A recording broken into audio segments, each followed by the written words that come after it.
Cultural turn in translation studies. Introduction.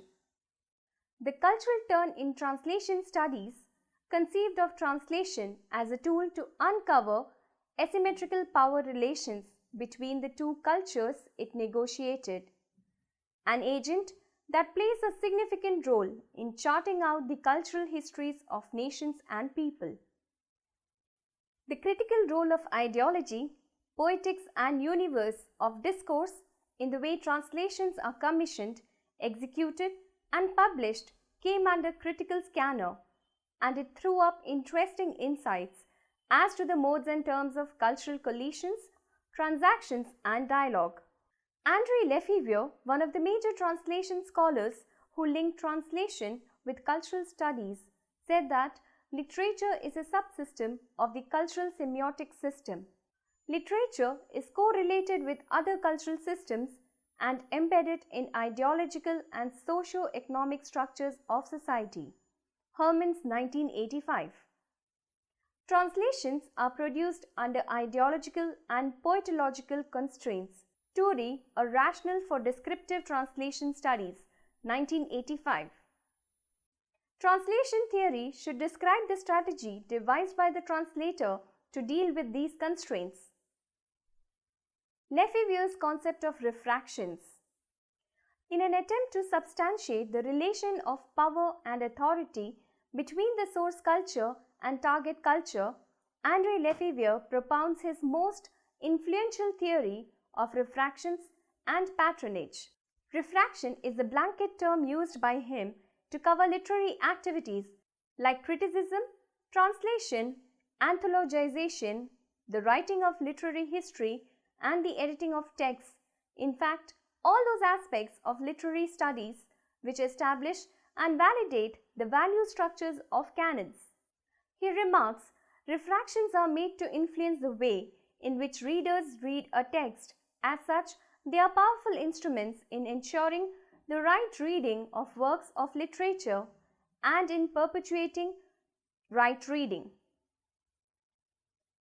Lefebvre says that the control factor in the literary system checks it from falling too far out of step with other systems like law, physics, etc., which collectively form civilization or society, and cleverly adds that this control factor functions from outside as well as from inside of the system. The factor within the system is that of dominant poetics, which can be said to consist of two components. One is an inventory of literary devices, genres, motifs, prototypical characters and situations, symbols. The other, a concept of what the role of literature is or should be in the society at large.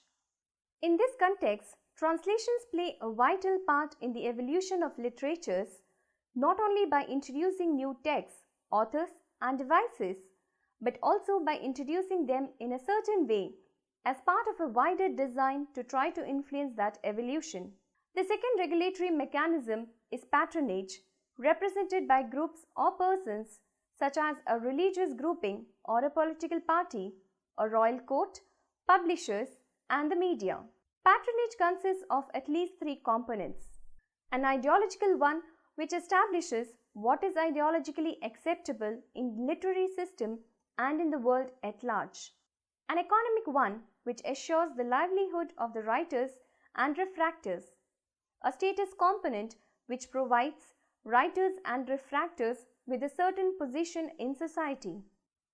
Multilingualism and politics of translation in India.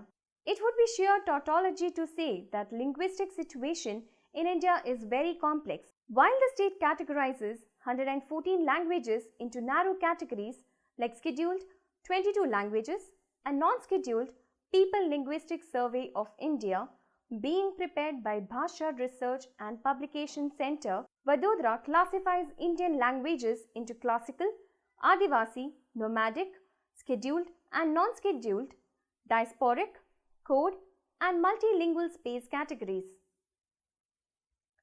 Of the 22 scheduled languages, some represent linguistic states, that is Gujarati, since it is the only language spoken by the people of a particular geographical area.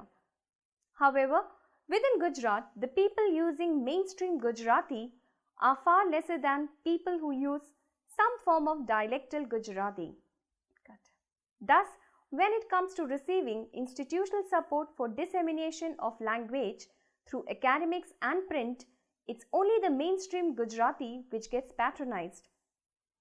Amidst the hierarchy and inequality within Indian languages, the acceptance of English as associate official language and a linked language has served to further complicate the matters. Post-globalization, the local has failed to resist the pressures of cultural convergence and has finally chosen to undertake assimilation. Linguistic assimilation is just one, but extremely important example as it's closely associated with professional aspirations.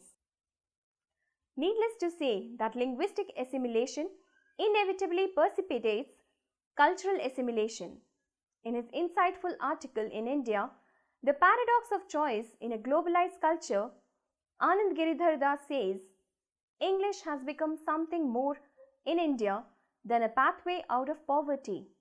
It has become, as it is not in Brazil or China, the language of respect. An Indian who speaks only Indian languages will face inferior treatment in her own society. 2008. Regional literatures and translation. Resultantly, there are a great number of people who use English instead of Hindi over and above their mother tongue for a variety of purposes. Kothari, 2003. These developments have made Indian populace increasingly bilingual, a fact which has significant implications for translation. Today, writers in regional languages prefer to get their works translated in English rather than in Hindi or other regional languages because English furnished them an international platform. Regional literatures look upon English as their savior rather than adversary.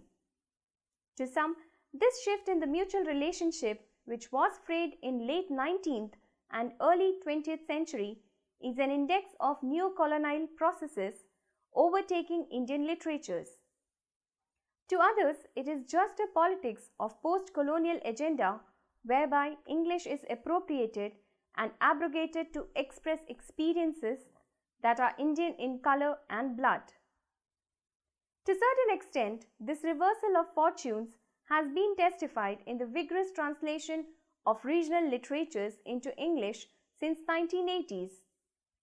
However, the battle of Indian literature in English translation is waged on two fronts.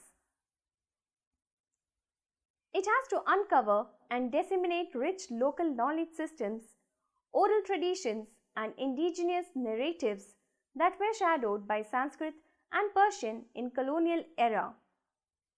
It has to fight the hegemony of Indian literature written in English, which has been quite handsomely recognized abroad as an independent body of literature and area of academic research.